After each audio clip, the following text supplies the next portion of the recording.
Okay. This is the fourth installment of book club. Fourth installment, ladies and gentlemen. So we're going to start with chapter 6 on this video to go ahead and get going back on the inner work. And if you've been following along so far, thank y'all very, very much for being a part of it. It has been magical. This has been really helpful to me. I've read the book all the way through. I was going to read it through twice, at least thoroughly, before I came back on, but I read it through once and then most of the way. So, let me go launch. Go live. Bing.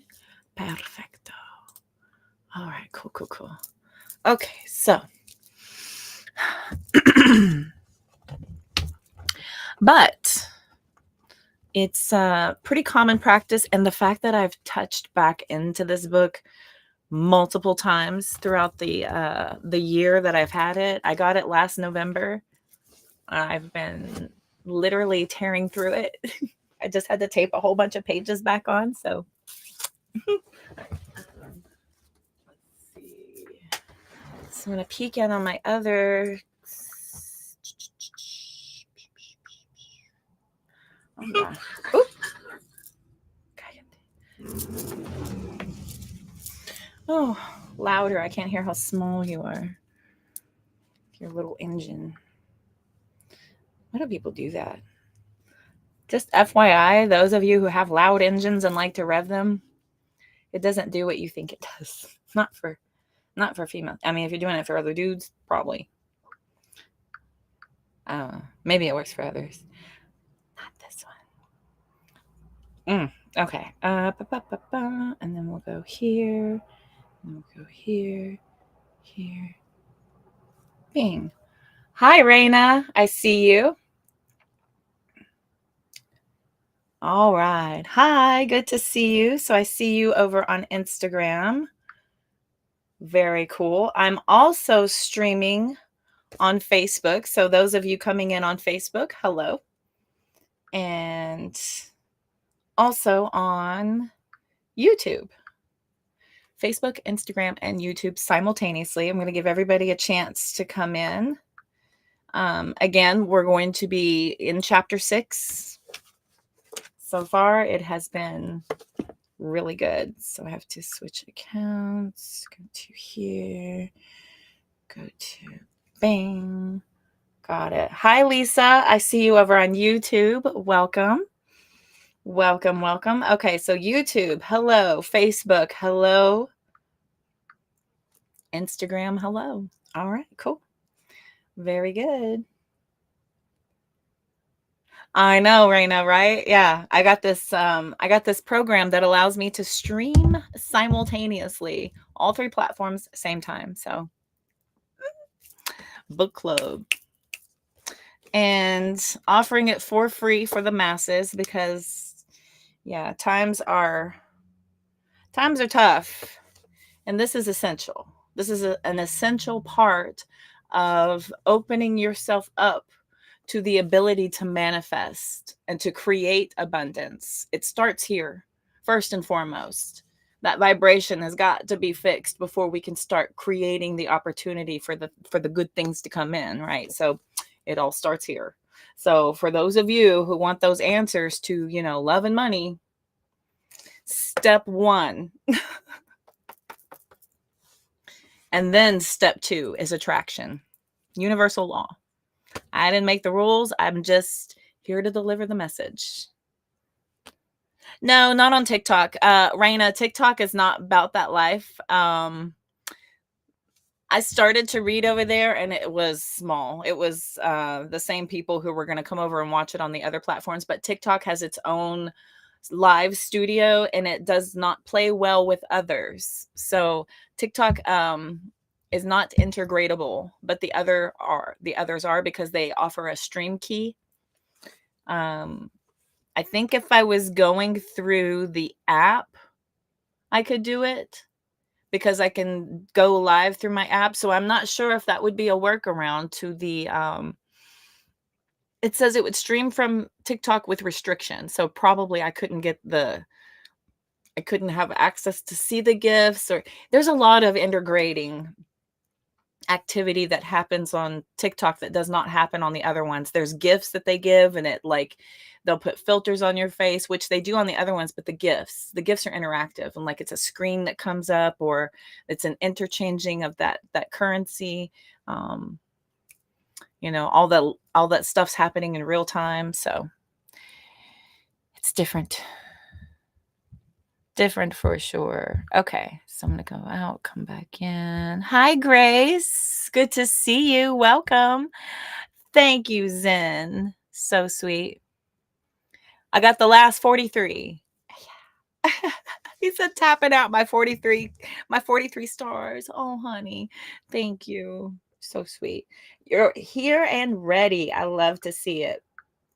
Love to see it. So very good. That was answered. Back over here. My poor baby whacked the crap out of his thumb. Well, hi there. How are you? Oh my gosh. Good to see you too. Are you into the book? Have you seen the other videos? It's so good. It's so good. Okay. So I feel I'm already late. So I feel like we're going to go ahead and get started. There's 11 people watching right now. And of course, this will be posted. So anybody who's catching the replay, if you're coming in late, you can absolutely catch up. So we're in chapter 6. It's so good to see everybody. Thank y'all so much for being here. I am for this. This is the shit.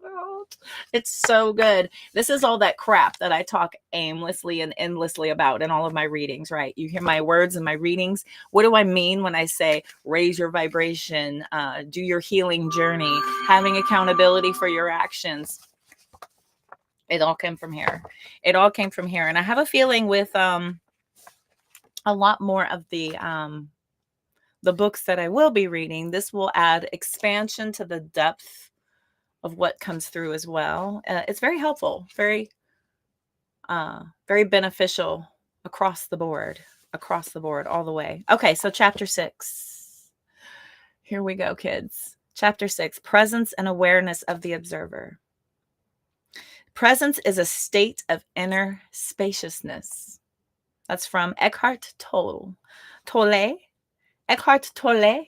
I'm saying it Tolle because it's Tolle, and I have a feeling that he is from Europe or something.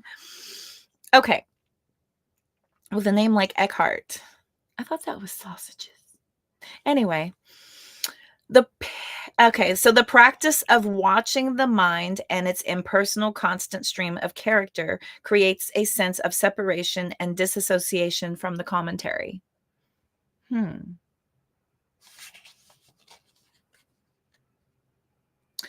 So becoming an observer of the action that's taking place instead of just allowing it to happen, instead of just being a part of the show and just letting your mind run along aimlessly, right? That consistent chatter, that nonstop verbiage. You step back and you start to become observant of it. You're very aware of it all of a sudden. Okay. So the disassociation from the commentary. Once we are able to step back from engaging in the thoughts, we discover a silent, unchanging awareness behind them that is simply observing without attachment.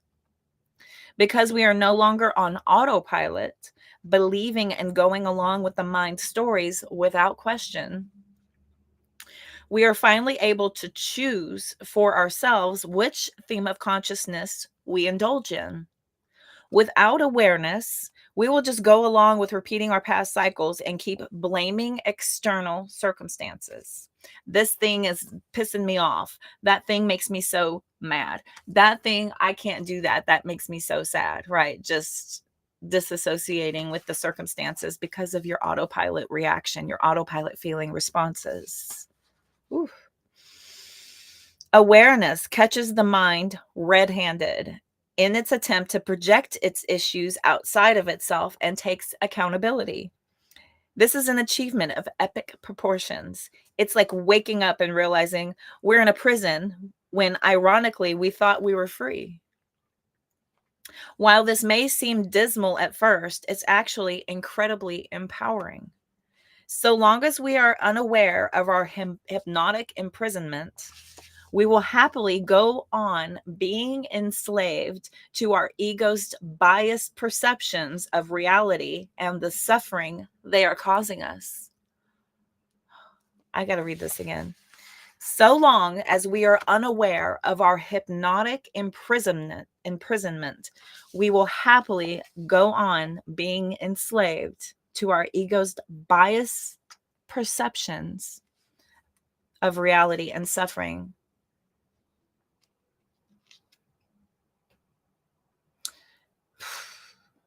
And they're causing us all of this suffering, all of this continued commitment, right? We are dedicated. We get real dedicated to everything that we think and feel. I posted another video about this on my page about the, you're given all of this. You're given your identity, your race, and a name, and you go throughout life defending it, like to the death sometimes. To the death. A religion you're given, it's all given to you. Everything is just handed down. And then we formulate and accumulate all of these ideas and beliefs based on experience, exposure, knowledge, perception. Very interesting to have awareness of it, when you pull back and kind of think about where is this coming from? In a world, of the infinite possibility. And this is what you subscribe to, right? I think of this often when I get constantly beat up by, specific religious groups will come and attack me out of nowhere. I'm out here guiding you all to your highest elevation and teaching you love and light and be positive and work on your healing and be a good person. And they're like, yeah, they call me a sorceress and I'm doing witchcraft. I mean, they do everything they can. Just this fear mongering, hate, fear, like full like thing that and this is their just autopilot. This is autopilot response because it's just what they've been given. And somebody got in their face and put their eyebrows up in their hairline and made it seem really serious. And yeah, they bought into it, hook, line, and sinker. When somebody's getting up in your face and your eyebrows are up in the hairline, woo, we pay attention, don't we? It's like, calm down your face. Your whole face is just, ooh, it's a lot. Okay.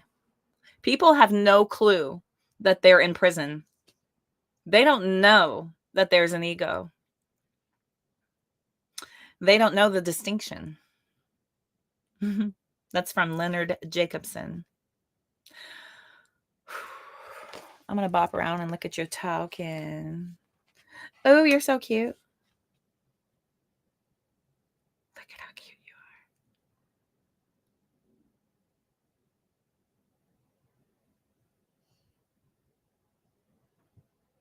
are. Very true, Tim. Look at him showing his cute self. Okay. Conversation's good. Conversations. Oh. Perfect. Okay. Just making sure I'm not missing any commentary. The very charming, the very witty, the very wonderful Zen has plenty of awesome things to say. Zen, Tim. Yes. Okay. From a place of awareness, you can see clearly what is playing out in your mind. Okay. So when you become really, really aware, you can clearly see what's playing out in your mind and therefore be separate from it. Okay. See it as the computer and receiver that it is. It's just processing data. It's computing. It's receiving data and processing it, okay? With awareness, you can actually implement lasting change by having compassion for yourself, your previous beliefs, and then gently, simply letting it all go. Your true self is not afraid, judgmental, worried, angry, revengeful, jealous, shameful, etc. These are all limiting thoughts of the ego, not you. Awareness allows you to pause and find the gap between any situation and your response to it, thus breaking the patterns of wounded themes of consciousness by finally choosing something different. Simple as that. You might think, right? It's about being aware. The awareness is the key to the whole formula. This is the key ingredient. Without the awareness, we will just simply resume. We are creatures of habit. We are easily programmed too. When you think of it that way, you think of how you can adapt your mind and subscribe to a way of thinking if it resonates, right? We could think one thing, but if we're shown proof and evidence and it's something that just lights us up, man, we'll get so into it. We'll run around and preach it from the rooftops. I can't believe this thing I just heard, and I thought it was this way and it's not, and it's this, and we get so excited because we just feel like we're so aware. Awareness is power, okay? It is through awareness that we begin to do our inner work. We cannot heal something that we are unaware of. With awareness, the ego mind could be spinning in a storm of panic and fearful thoughts, but we can remain the calm eye of the storm, still and unmoving amongst it. The eye of the storm. Become the eye of the storm. Observing the chaos, everything around you. Taking your time to fixate on what you need to fixate on when you need to fixate on it for intended reason. Okay. Jonathan Lockhart, that's a tough last name. Hui? Whatever. In moments of chaos, let me bring peace. In moments of chaos, let me bring peace. It really is empowering to have control of yourself in the moments of very heightened, chaotic situations and occurrences, energies, emotions, okay? And to remain calm. Have you ever been in a situation where you're the only calm person in a very heated argument, and it tends to make people even more upset? Have you ever experienced something like that? It's ironic, and it tends to upset people even more that you weren't able to control yourself and they are not. It's empowering. It really is, to remain calm in the eye of chaos, right? While awareness watches the mind's chatter, presence goes beyond it entirely and transcends all wounded themes of consciousness. Through watching the mind, we naturally become curious as to what life might feel like without all its noise, thus evoking our first encounter with divine presence. Capital D, divine presence. Our first encounter. Presence lives without the ego's editing of reality and therefore experiences life radically as it is, without indulging in the mind's perceptives and perspectives, without indulging in the mind's perspectives and thoughts. I said it and it sounded right. And then I was like, no, that's not right. We experience life in slow motion, taking in the richness of every detail, free of judgment. It is the notion of switching focus from content to the context. The notion of switching focus. We take in the wholeness of every moment, the sound of our fingers caressing fabric, the texture of the linen, the smell of the detergent, the sunlight dancing through the window, the cool air entering our nose, and the hum of the insects outside, all to come into focus at once, even in a seemingly mundane moment of lying on the couch. A simple moment such as this has the ability to bring us to tears in gratitude for life. all of which normally gets overlooked and ignored because our attention is completely distracted by the busyness of the mind. In a state of presence, it's as if all of life is transformed into an all encompassing divine movie or magical dream. Yoga, meditation, breath work, and plant medicines are all wonderful tools for temporarily accessing presence, thus, can help us preview higher themes of consciousness. Plant medicines. Isn't that interesting? This is natural plants that help you ascend the mind, to transcend your mind. Okay. They're mentioning it here: breath work, meditation, yoga. However, these are only tools to awaken possibility. They are not the source of the euphoric states and can only temporarily subdue whatever wounded themes of consciousness we struggle with. To transform our state of consciousness and live in presence permanently, we have to do our inner work to heal and release our ego's attachment to wounded themes.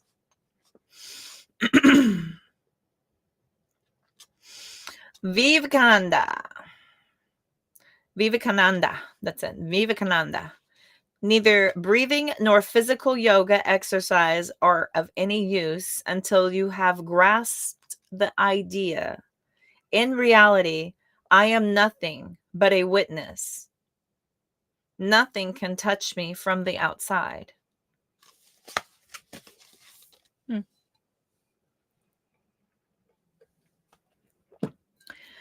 Practicing presence is our next little section here. Practicing. There we go. Practicing presence. Here we go. Okay. Gratitude to evoke presence, practicing presence in this moment. The most powerful attitude and outlook in life is gratitude. The attitude of gratitude. Instant relief is a little note I wrote right here. It's instant relief, gratitude, being thankful, finding reasons to be grateful, finding that silver lining when you're feeling like you are really going through issues, struggles, problems. Work hard to really look for those positive moments. Hold on to those. Return to sender. Thank you. Nice. In the state of gratitude, there can be no suffering. There is no lack nor fear. There are no limitations nor enemies. Gratitude sees all with perfect trust and acceptance and takes in the glory of the moment through being present with what is. Presence can be reached at will if we decide to simply take moments throughout our day to shift our inner narrative to one of gratitude and humility. This is most easily done by dropping deeply into the current moment and taking in all the overlooked, beautiful details of life. Meditation for presence. Meditation is simply sitting with the intention of watching the mind. Being in the present moment and watching the mind. It is a great tool to develop acknowledgement of awareness and to access states of presence. In order to strengthen our ability to maintain awareness and presence, we simply practice the self-reflection exercise we did before. Gradually extending the time we can sit watching the mind and withdrawing attachment to it. Instead of attaching to thoughts as mine, we observe them impersonally. A thought of shame is arising. A feeling of fear is coming up. It all just is. Nothing to do, nothing to change, nothing to figure out. Just observe it. Okay? We become the sky and stop identifying with temporary passing clouds in a sense. So, just are the sky. You stop trying to like pick out every single little moment that is constantly changing, shifting, evolving, disappearing, coming into focus. I mean, it's just, you just become, you just are. Okay. Beautiful. Dr. David R. Hawkins says thoughts are only discernible if they move in a field of non thought. The background of the mind is therefore the silence of the field of consciousness itself. Hmm. I just think of that as your mind, like the dome in which all of the activity is happening, and the mind itself is just the it's just the computer, the processor of the endless programs running on autopilot. And it's almost as if you've downloaded a malware detector and you're starting to become aware of these little moments that cause reasons for you to be alert. Interesting. So the more you practice, even if it's 5 minutes a day, the more empowered you will remain. This can then evolve into constant mindfulness that stays with you throughout your day-to-day interactions. Formal meditation is useful, but in order to evolve our consciousness, we have to make the transition into a contemplative lifestyle in which awareness of our thoughts and emotions is continuous. So that's pretty much an obnoxious way of saying that you need to consistently practice meditation. There's a lot of people that get flustered and put off by the idea of meditation because of the inability to control the mind. And they say, my mind will never let me. And no, not with that attitude, you won't. But we're not talking about you sitting down and, getting the outfit and setting up the space and lighting the incense and playing the music and getting in the position and chanting the chants. And, it's not about that. It's about being in that present moment and observing the mind. Being present, being still, being aware. There are things you can do during this time with the breath work. I go into a meditative state when I'm washing dishes, or if I'm doing any mundane chores or cleaning or something that I do all the time. Just if I'm washing something, then I can go into a meditative state, where I'm just like having this blissed out moment. And then all of these thoughts are kind of being downloaded versus me having thoughts and experiencing, a rampant mind that is, thinking. I'm just receiving. It's a big difference. It's a big difference, a chaotic mind versus a still mind. Okay. Very big difference. It's very interesting, but we're not talking like hours on end. You can get there, but by practicing meditation, there'll be a point where you can just go down and sit down on the Las Vegas Strip in the middle of a Saturday night and go into a meditative state without problem, without issue. You could, but you have to work up to it, right? We don't come out of our first time at batting practice ever and sign up for the pros. Just doesn't happen.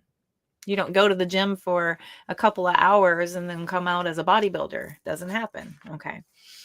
We work up to it. Yay humaning. I do crack myself up. Yes. By practicing the inner work, the door opens for true lasting transformation. Even the smallest mundane moments of life become ripe for a breakthrough, such as sitting in traffic, washing dishes, revealing attachment to anger or pride, and therefore providing an opportunity to surrender and transcend the ego's limitations. Yeah. Smallest mundane moments. Yes.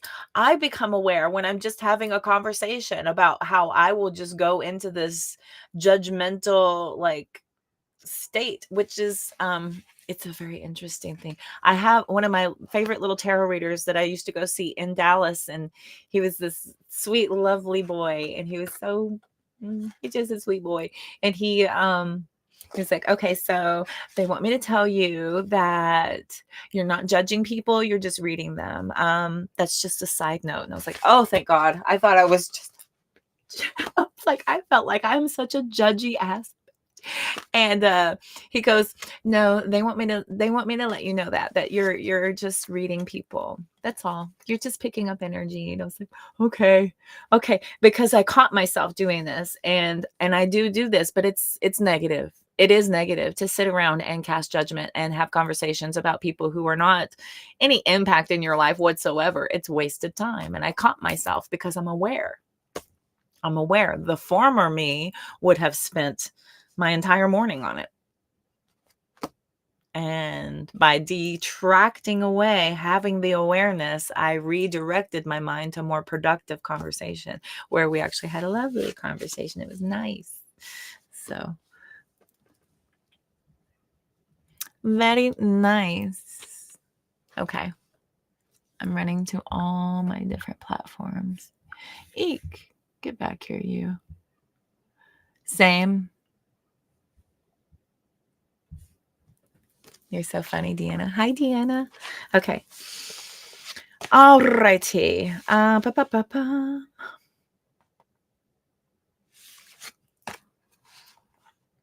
lost my spot. Ah.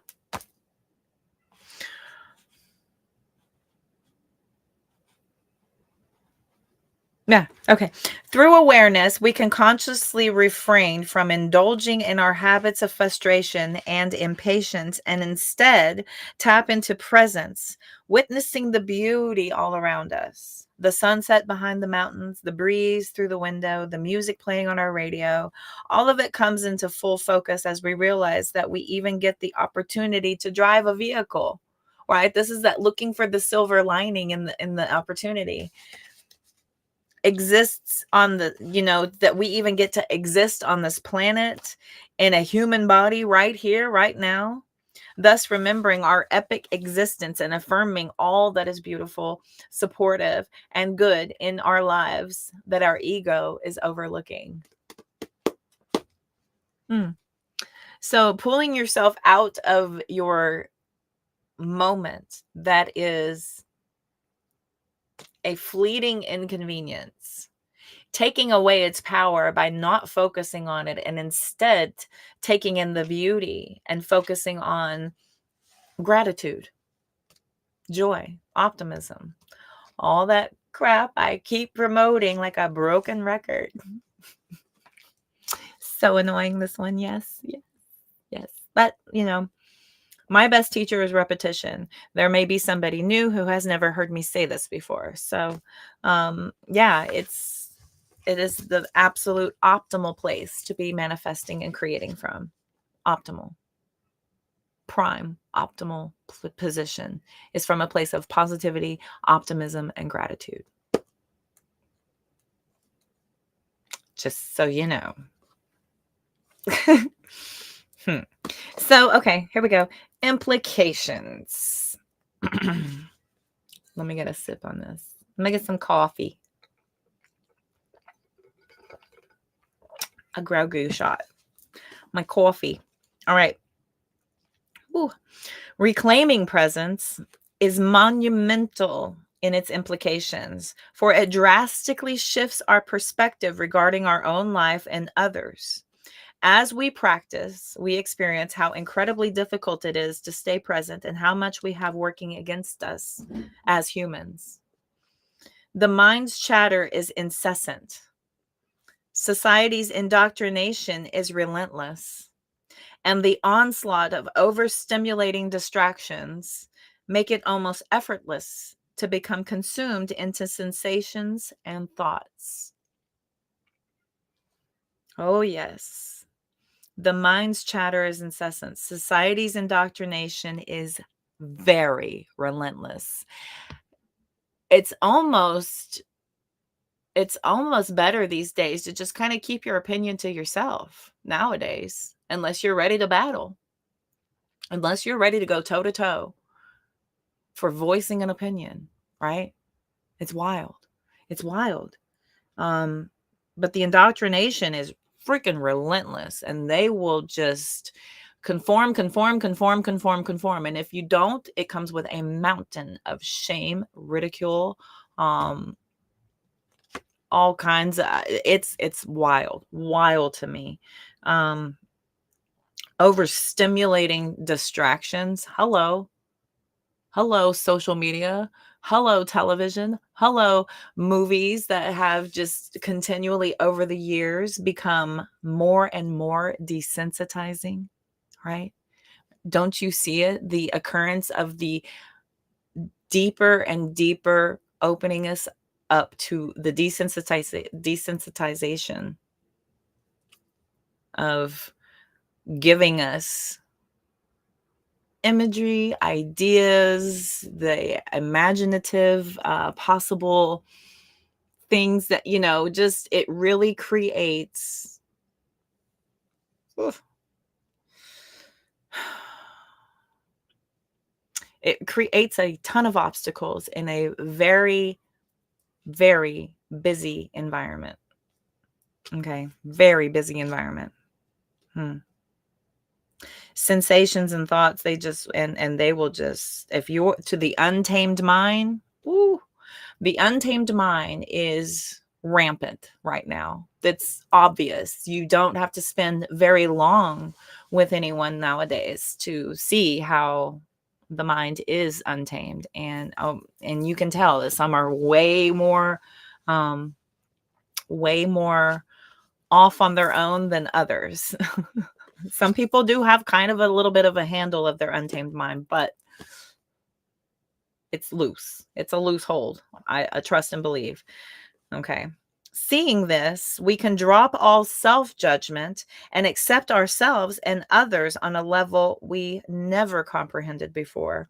Our thinking has been biologically inherited, programmed, and modeled, and is running based on subconscious patterns without us knowing it. Biologically inherited, programmed, and modeled. We think it's us. We didn't know the distinction. We didn't know there was a difference. Initially, this came from our primal animal nature to survive, but eventually morphed into a flawed, limited perspective of reality. And we did it collectively as a species. But in the same way, humanity will one day awaken through each individual committing to their own inner work and healing the wounded themes of consciousness. Coming across this knowledge alone is a massive step in remembering who you truly are. For if you know where to find the root of your suffering, you can finally pull it out instead of trimming the leaves. For the first time, you are fully aware of how your ego is trying to use your life force and distract you in order to perpetrate old patterns of belief and suffering. All of which, until this point, was not consciously determined by you. So we're moving into part 3. So we have the liberation of consciousness.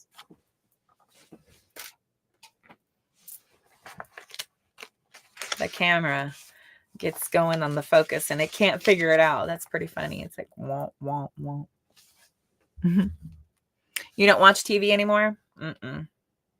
No, it's either repetitive, highly predictive, and annoying, an annoying, ginormous waste of time because of how predictive, repetitive, and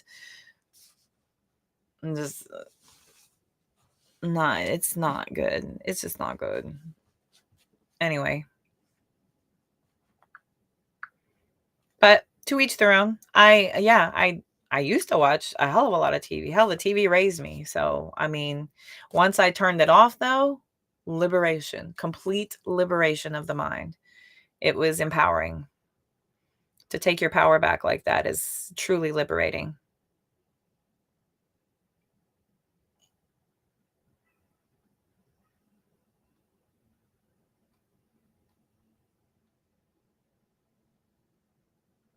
Oh, I don't see this chat when it goes. Hi, Dad.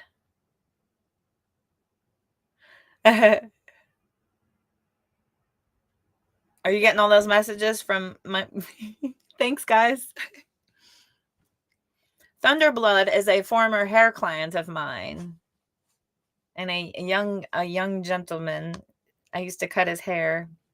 His mom would always bring him up to see me and stuff. I know him and his family is very cute. Tim is my person, so cute. It's good to see y'all conversating. Don't try to battle yourself. It's better to accept what people won't like you for what you say. Take too much time to think about thinking. Y'all are funny. I'm just catching up on your conversations here. Okay. Let me look at 7. How big is 7? Ooh, it's 8:27. It's early yet. You know what? It's early.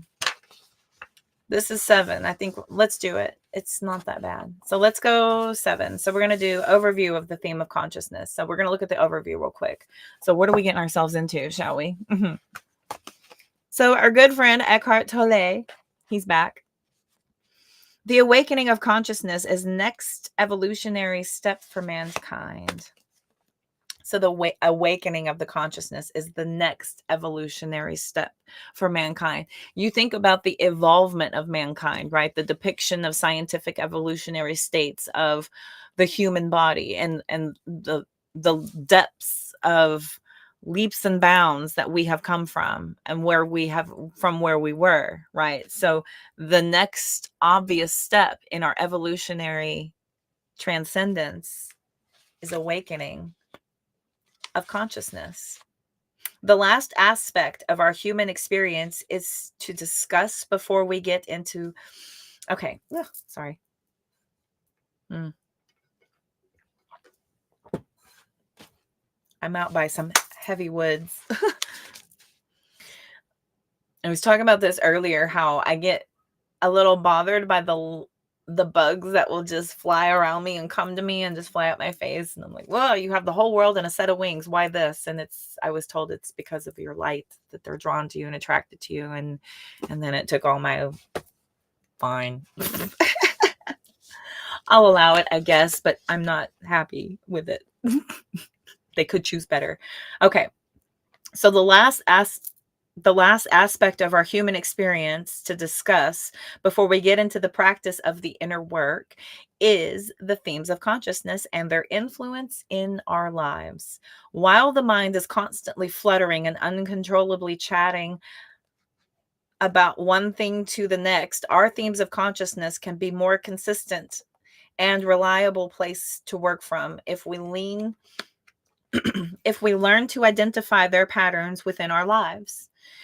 Using awareness, we can reveal how absolutely every aspect of our lives is colored and influenced by the theme of consciousness.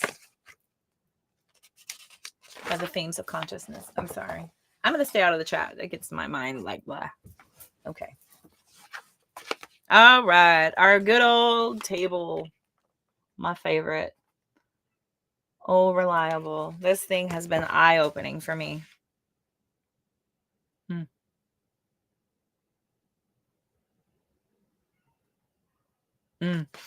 Lessons from water. Lessons from water. Listen to this. Dr. Masaru Emoto was able to visually demonstrate the variations of different themes of consciousness in his book, The Hidden Messages in Water. Dr. Emoto captured the effects that vibrational frequencies had on frozen water crystals using a powerful microscope with high-speed photography. He conducted experiments that consisted of exposing water to different positive and negative speech, positive and negative thoughts, various types of music, and even photographs. He then froze the samples of water to examine how the formation of crystals aesthetically changed. His experiments showed that water exposed to higher... For corn's sake. I apologize.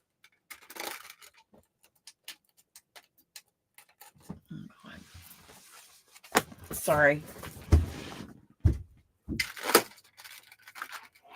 Mercury retrograde is almost done, y'all.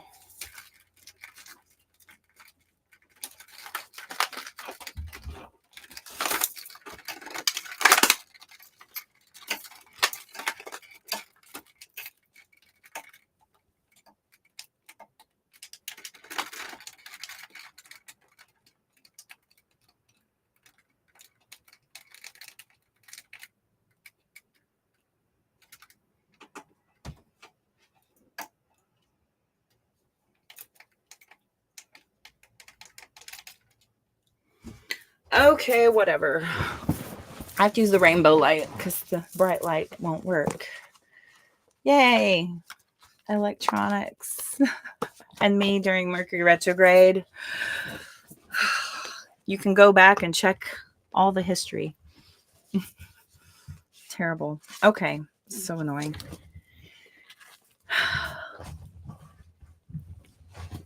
If I could please stop being distracted by things that are not about the book, that would be awesome. I swear, we're gonna get through book club, y'all. I apologize for all of the extra other whatever that's nothing to do with it. All right. So he then froze samples of water to examine how the formation of crystals aesthetically changed.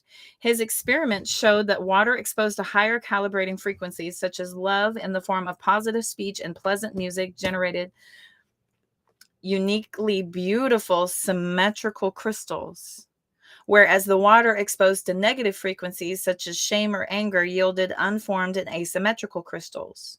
The physical representation of each crystal formation is perfect visual of how themes of consciousness manifest into the physical realm.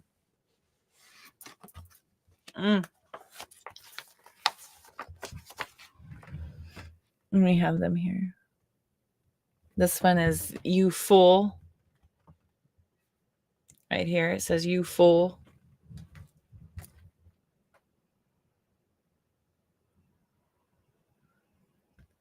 The bottom ones are love and optimism, gratitude. The top ones are done in negativity.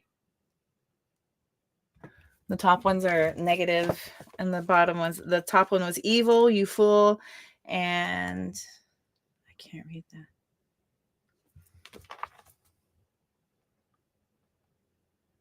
I can't read that. Okay. Anyway. The distrust line. You disgust me. Oh, you disgust me is there. Oh, God, that one's terrible. Yikes. Thank you. Love and gratitude and harmony are beautiful. Okay.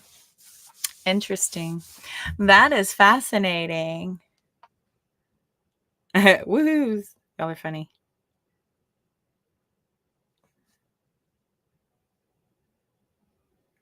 582 hertz with audio. Yes.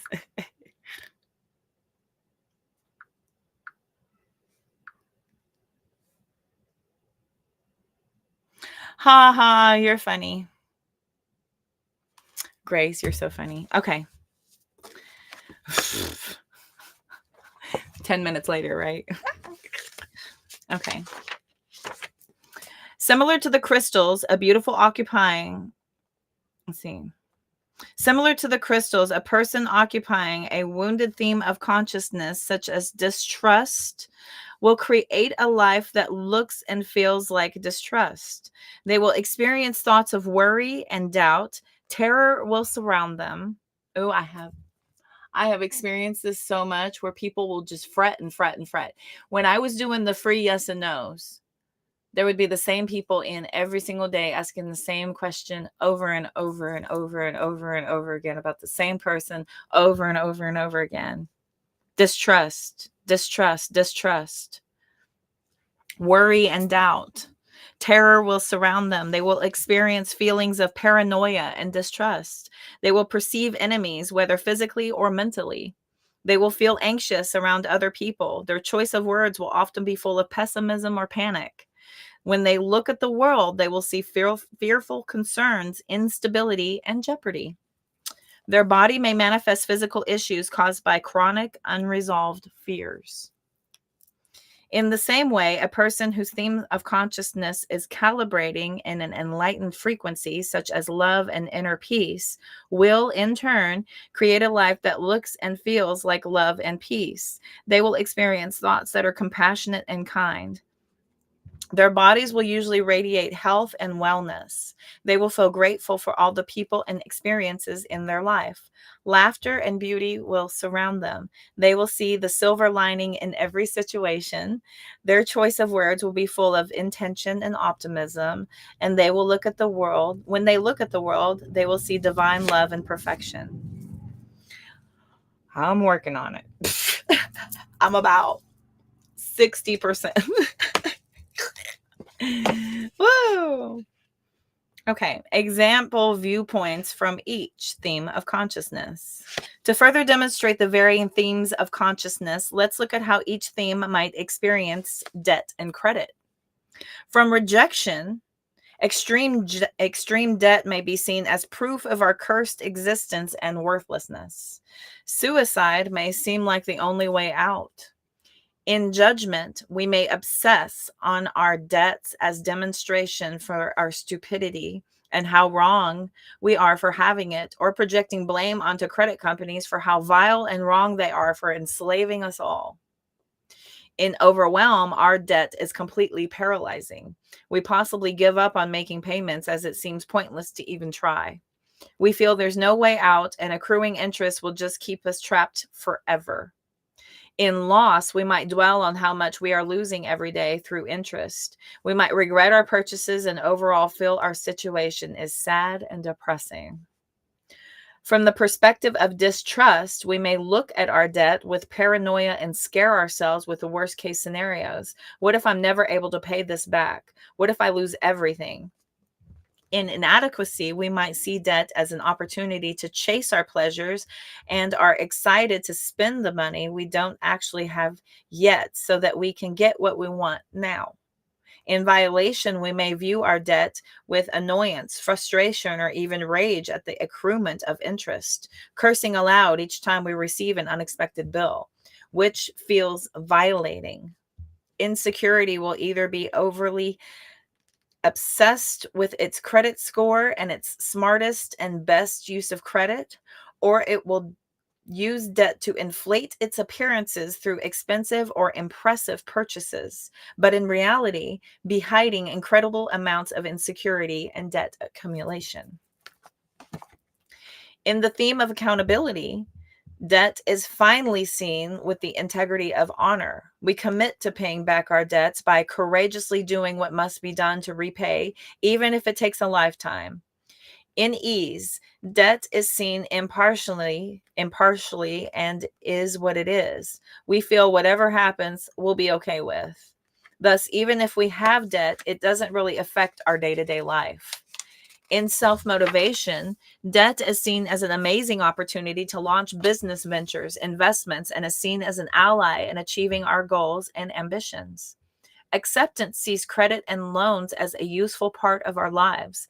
We don't care to rationalize or debate why the financial institutions are set up the way they are, but nevertheless use credit with responsibility and acceptance of our limits.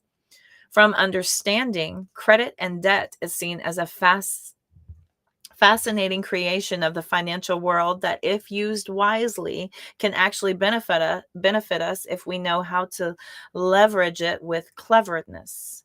Thus, we learn creative ways to make more money from credit and debt through things like investments, tax deductions, or interest working in our favor.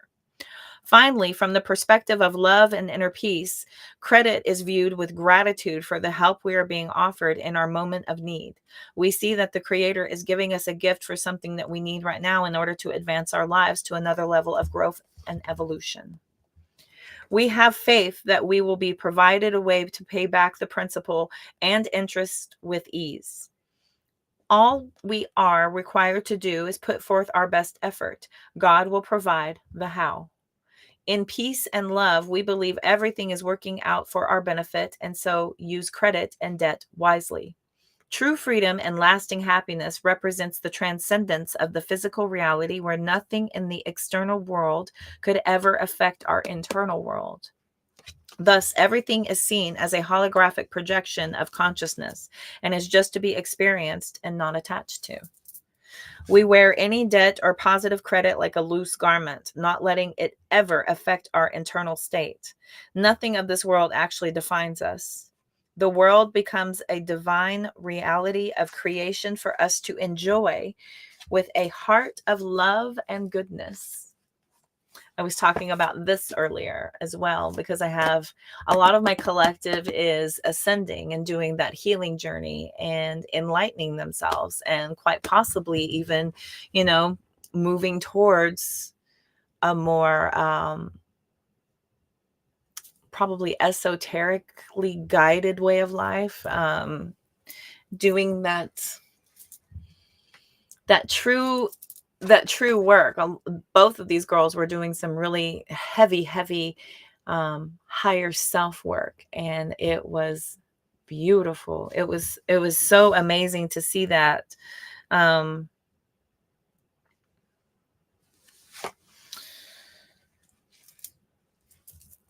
it was interesting to see them, like, detaching from the 3D world and moving into the 4, and then hopefully soon into the 5. But I was talking to them about, yes, the realizations come. Yes, with awakening we come really aware, and it's super scary, and it's really alarming, and it's really wild.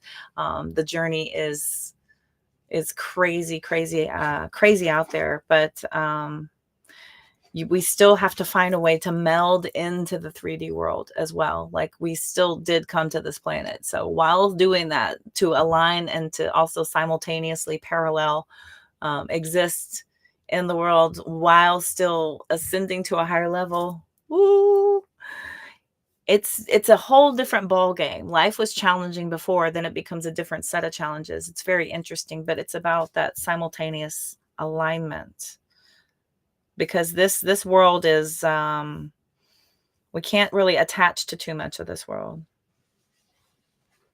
Divine reality of creation, right? This world is actually supposed to be seen as beautiful. There was a point where I was really looking at the world in a really distasteful way because of what's happened to it, but instead choosing a different outlook on it, you know, I could be annoyed by that sound, or I could just ignore it. This is not to be confused with lack of integrity and recklessness, which would be reflective of the limiting themes. We are spiritually mature and innocence embodied, and have all the beneficial wisdom of the previous themes. So the beneficial wisdom of those previous themes. So understanding them, having experienced something, and having that, like, one-on-one connection with that theme of consciousness, that is also awareness, right? And looking at that as a gift, being really aware of what that feels like, so we know how to attach to that awareness faster. Having that experience, this allows us to really become more aware quickly. Very interesting. So thus credit is used with ultimate intelligence and guidance. This is just one example of how each theme has a very specific and unique perspective of reality, and is why we see so much diversity amongst humanity.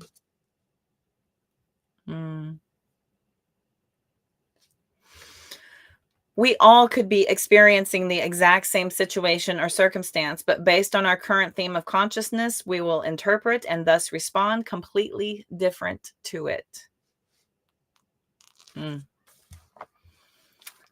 All of us are different, and our responses are all very unique, but our situations are so similar. That's why resonation with the collective reads is actually quite simple, but the stories are so varied and wide. That is why they are so open to interpretation, because, as a collective, the message is there, but your attachment to it is very personal and very specific. So our habitual themes, we call them themes of consciousness. Side note, I always get so funny when people are annoyed at it not being exact, when it's so for everyone. I think it tickles me. I think it's so funny. Anyway, we call them themes of consciousness because the vibration you're settled into will paint a consistent energetic pattern or theme throughout your life, and will continue to show up whenever an opportunity presents itself. These themes will stay with you an entire lifetime unless you consciously address them. Just as good soil will bear good crops, your thoughts, words, feelings, desires, habits, and interests are intrinsically rooted in a theme of consciousness. Negatively charged themes will produce negatively charged thoughts, feelings, and actions, while positively charged themes will produce positively charged thoughts, feelings, and actions. Within each theme of consciousness, root program beliefs will find validation, support, and expression through our repeated thoughts, feelings, and actions.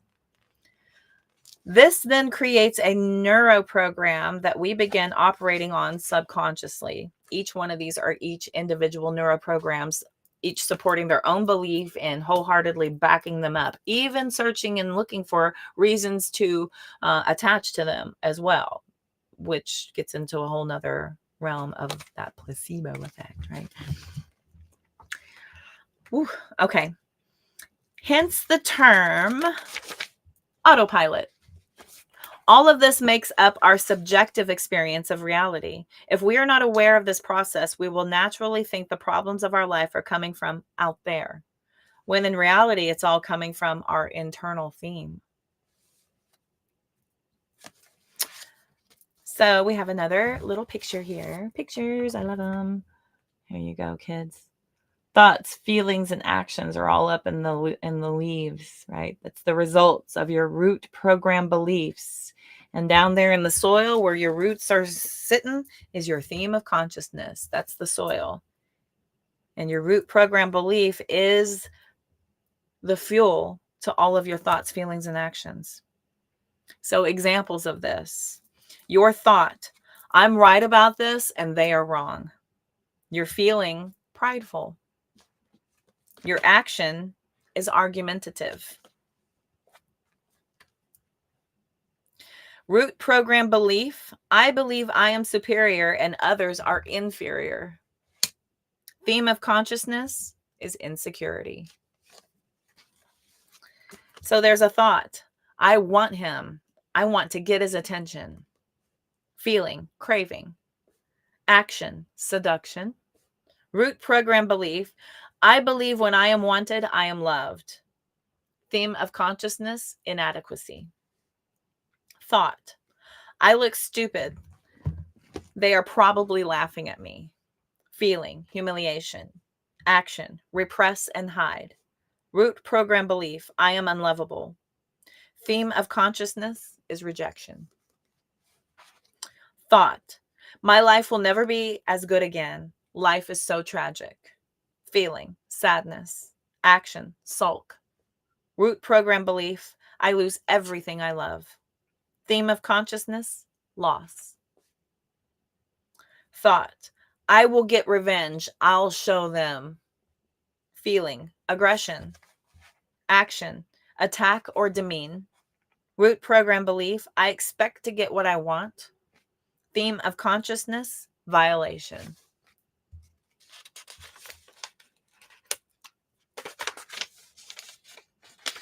Everything is rooted in the theme of consciousness. These examples can help you begin to understand the depth and meaning behind your habitual thoughts and feelings. Nothing is mundane, and everything is always revealing an underlying theme of consciousness. One of the most direct ways to identify a theme is to question the motivation and intention behind your thoughts, words, and actions. Question the motivation. Where did that come from and why? The ultimate snap of catching your attention to get your awareness. Without conscious awareness of why we think what we think or do what we do, we can go our entire lives carrying around limited programs of the past that are not serving us, unknowingly allowing them to influence who we are in the present.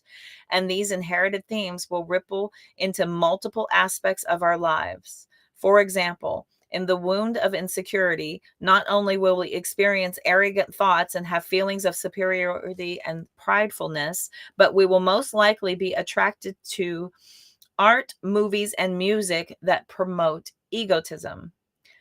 Like goes with like, thus each theme will attract people, places, and circumstances that match its vibrational frequency. Just as thoughts are not intrinsically who we are and are a byproduct of a theme of consciousness, so too are personality traits and preferences. For instance, preferring a loud bar over a quiet temple is correlated to the theme of consciousness our soul is occupying. So is choosing to smoke cigarettes or abstaining, eating healthy or not, enjoying our career or resenting it, being confrontational or easygoing, etc. And this can be said for just about everything we claim as just who I am. Within our personality, we might have once thought was rigid and fixed is actually all subject to change and can evolve. Anything is possible. To transcend a theme that is no longer serving you and move into a theme that does, you must stop compartmentalizing your life. There is no situation, reaction, or scenario that is isolated from your anatomy of consciousness at that moment. Everything is connected. How you do anything is a reflection of how you do everything. By looking for recurring patterns, you can start to identify the frequencies you are living in. If you are living in love, faith and trust will come out of you even in times of struggle. If you are living in distrust, fear will come out of you no matter how ideal your conditions become. The circumstance is not responsible for your experience. Your theme of consciousness is. When looking at humanity with the knowledge of the themes of consciousness, it will become clear that the reason we see so much conflict and turmoil in the world and throughout history is due to these vastly varying themes of consciousness in all interacting with each other while experiencing completely different paradigms of reality. Yes. So many different perspectives integrated and acting at the same time. That is conflict and turmoil in the world throughout history. Vastly varying themes of consciousness. And every single one of them is experiencing a different perspective. Can you imagine? When you think of the complexity of that, the vast awareness of how many different impacts are happening around you at any given moment. Thus, from one theme, what is seen as completely right is actually wrong from another. Just like a hologram from a different perspective reveals different images, so it is with this human experience of life. We may all be looking at the same world or be sharing the exact same situation, but how we each experience it is drastically different. We refer to this as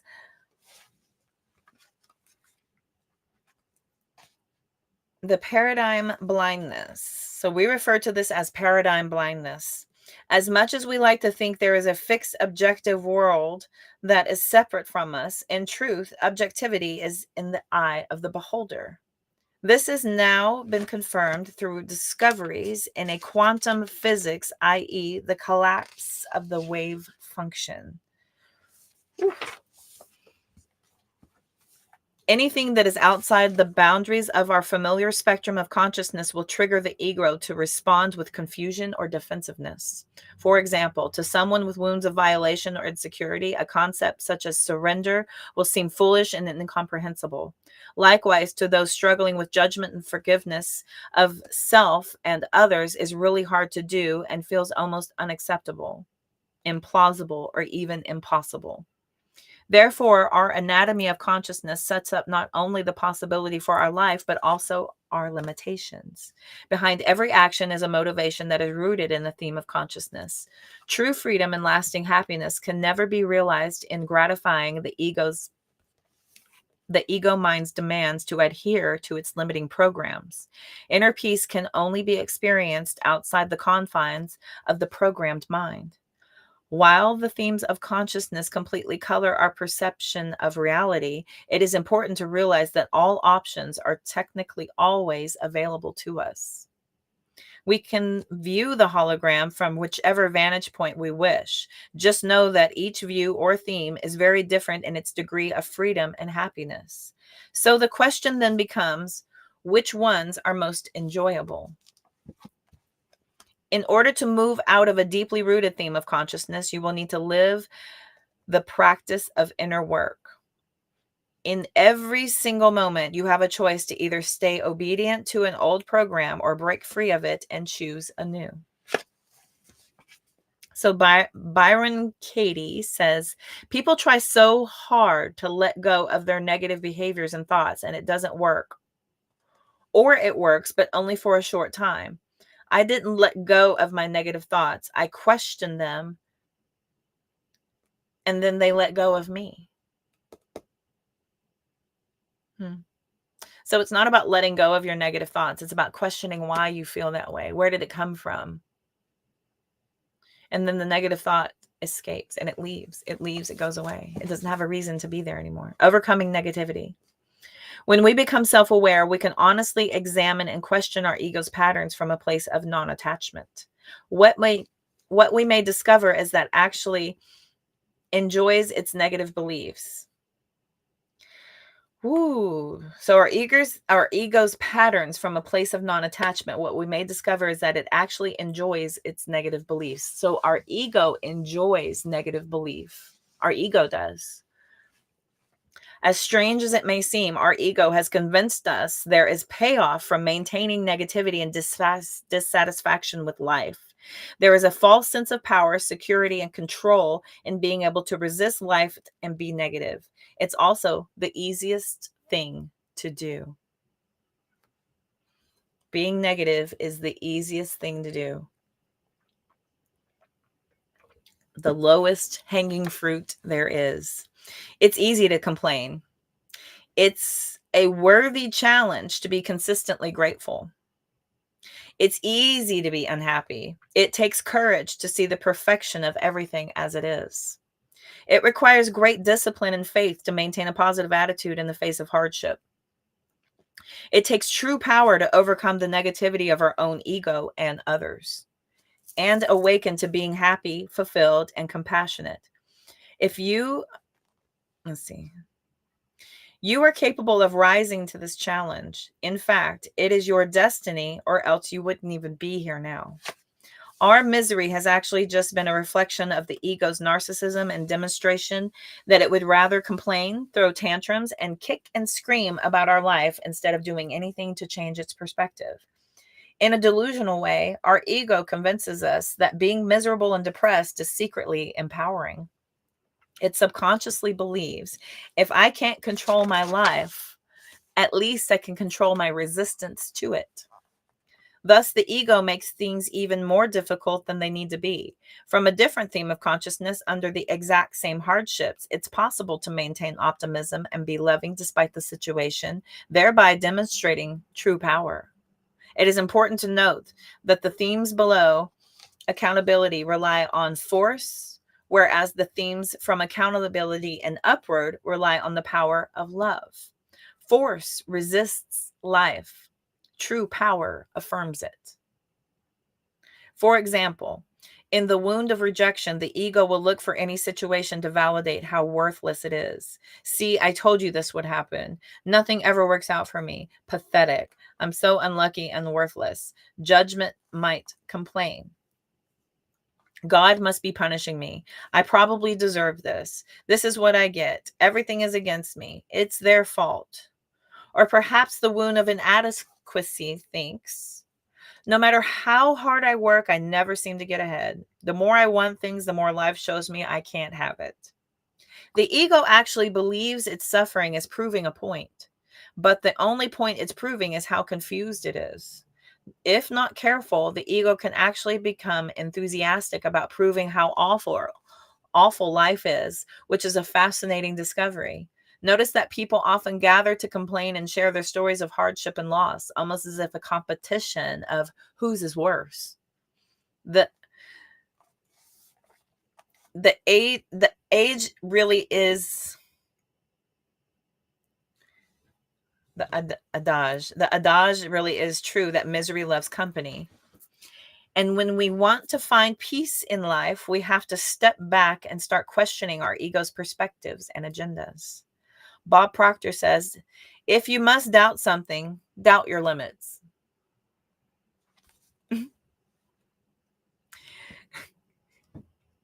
Kind of reminds me of might as well do something while you're busy doing nothing.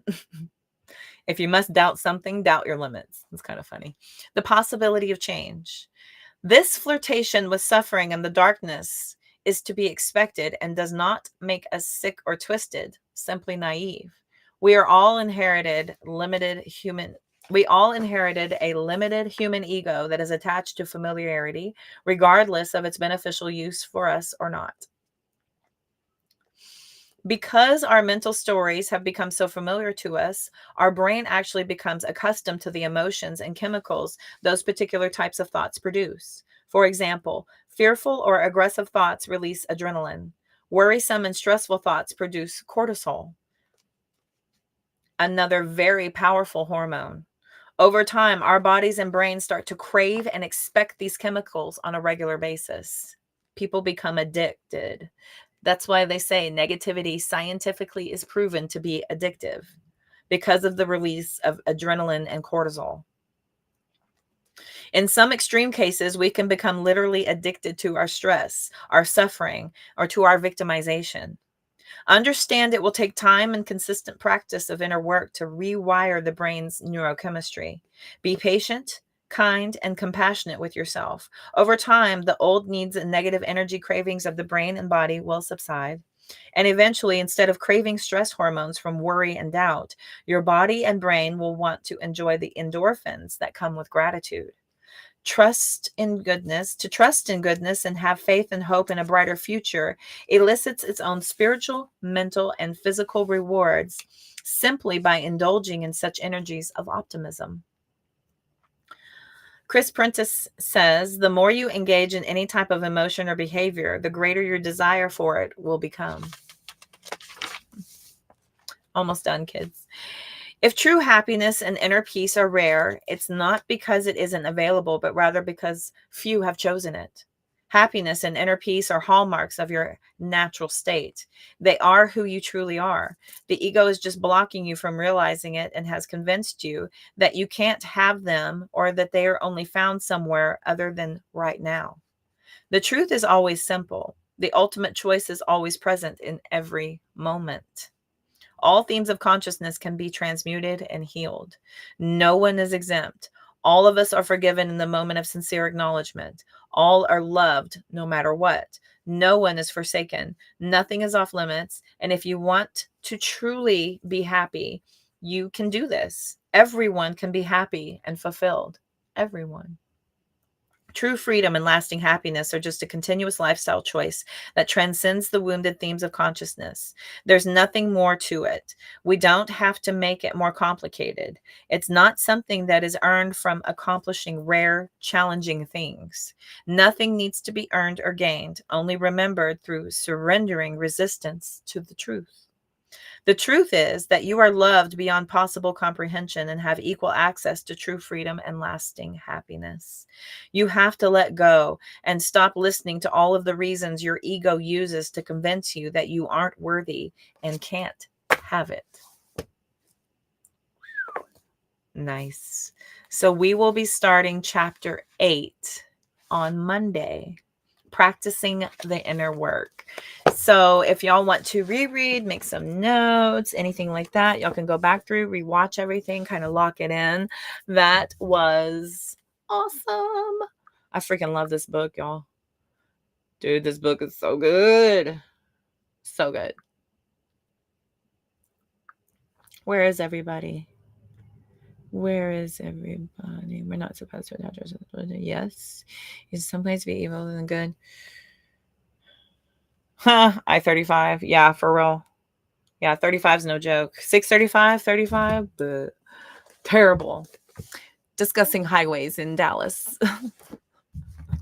They test your will and your abilities. Actually, that's where I really made a lot of true progress, was challenging myself through traffic.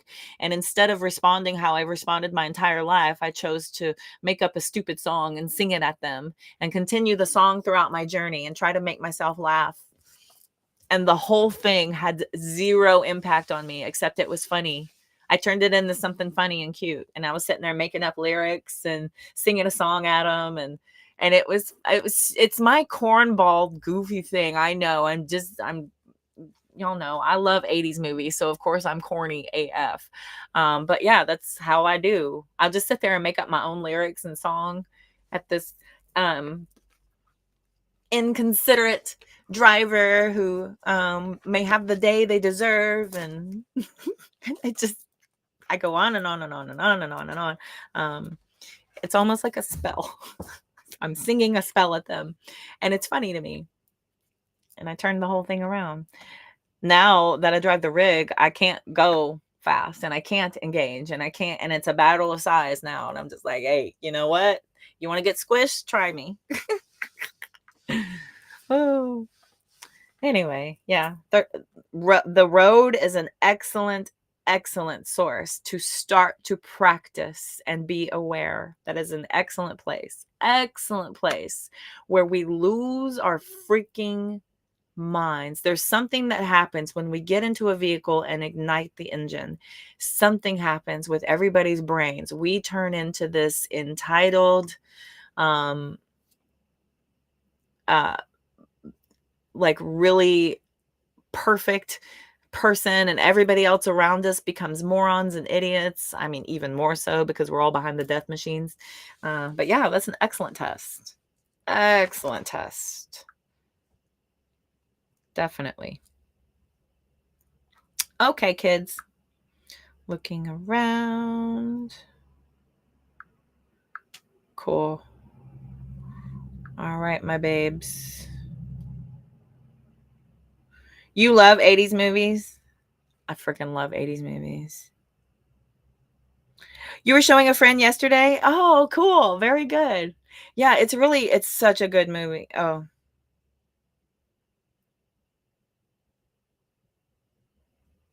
you own that part of the road? Nice. Yay. I'm liking that. I should send you a sticker. Oop. You own that part of the road. Definitely. Yeah. That's so funny. Y'all are funny. You're so funny. Yeah, 80s cornball, the corny baller, the better.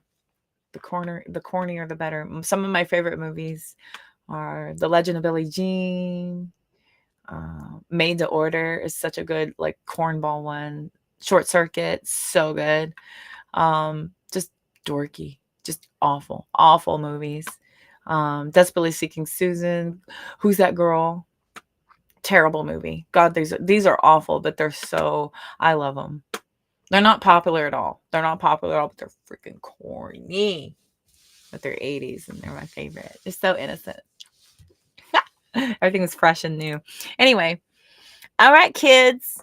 So we are creeping up on 9 o'clock right now, Eastern Standard Time. So I was 10 minutes late. But that's pretty good. A couple chapters. So I'm not going to bog it down too much. I'm going to go ahead and end things here. I will be on TikTok live tomorrow night. If anybody needs to come over and get any questions answered, I will be there on Friday. I'm unsure if I'll be on this weekend or not. Probably.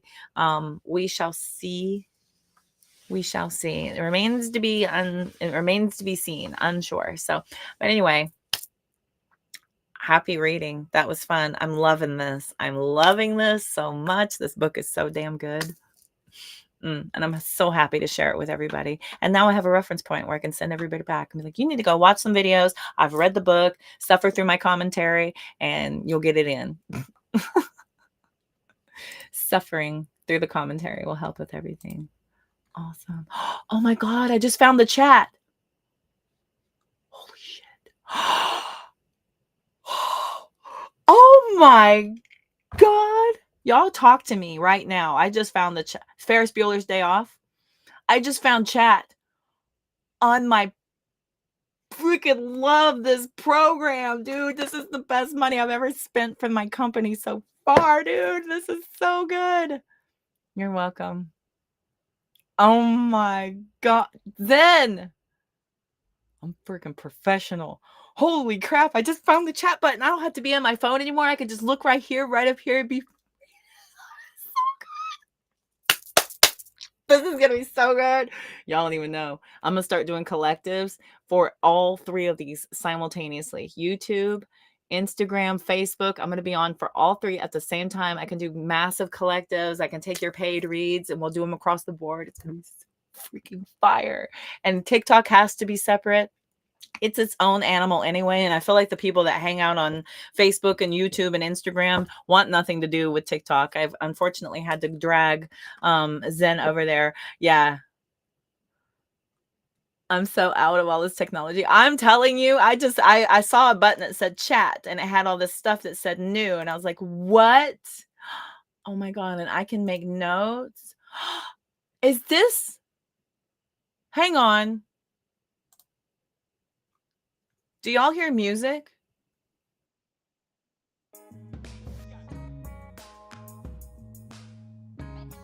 Yep. Yeah. Y'all hear music? Am I awesome? Y'all, I found sound effects. You hear music? I found sound effects on another on my TikTok, y'all. I've been playing like crazy. What's it sound like? On my TikTok, y'all. I've been playing like crazy. What's it sound like? Oh my god, cool. On my TikTok, y'all. I've been playing like crazy. What's it sound like? Oh my god, cool.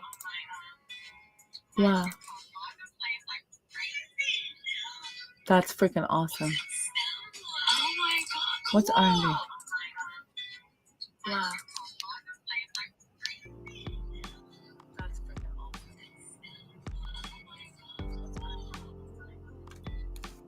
Perfect.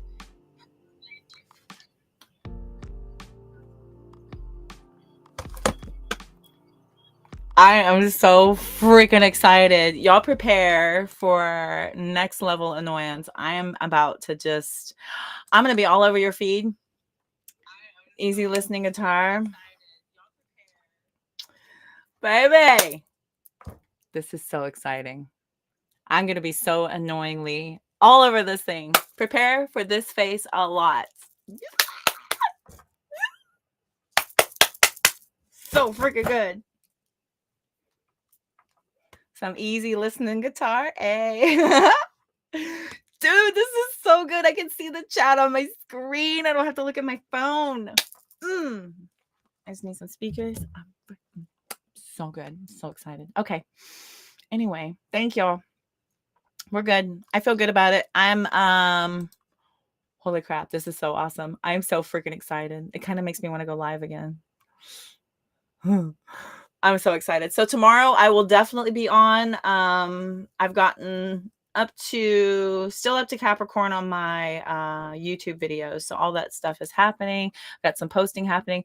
I will see everybody tomorrow. It's all happening. You are not, oh, girl. So excited. I'm so excited. All three at the same time. Game changer. Freaking game changer. I'm so excited. Okay. I'm going to calm down. I will see y'all later. Y'all have a beautiful evening. And if I don't see y'all tomorrow, then I will see y'all this weekend. I'm definitely going to come on and play this weekend because this is too freaking cool. I love it. So happy with this. Love, light, and